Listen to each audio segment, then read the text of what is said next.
బంగారానికి ఆకారం ఇవ్వటానికి ఇనుప సుత్తితో కొడతారు. అలాగే ఇనుముకు ఆకారం ఇవ్వటానికి ఇనుప సుత్తితోనే కొడతారు. బంగారాన్ని కొడుతున్నప్పుడు మాత్రం ఎలాంటి శబ్దం రాదు, కానీ ఇనుమును కొడితే మాత్రం పెద్ద పెద్ద శబ్దాలు వస్తాయి. ఒకసారి బంగారం ఇనుమును అడిగింది, సోదరా, నన్ను ఇనుప సుత్తితోనే కొడతారు, నిన్ను ఇనుప సుత్తితోనే కొడతారు, కానీ నేను మాత్రం నిశ్శబ్దంగా ఉంటాను, నువ్వెందుకంతగా అరుస్తావు?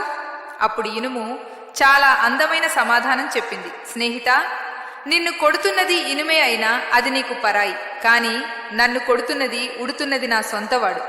పరాయి వారు కొట్టినప్పుడు అంత బాధ ఉండదు, కానీ మన వాళ్లే మనల్ని కొట్టినప్పుడు ఆ బాధ చాలా ఎక్కువగా ఉంటుంది. అందుకే నేనలా అరుస్తాను.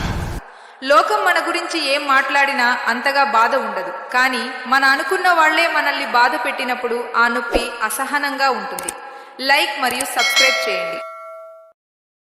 Download ShareChat.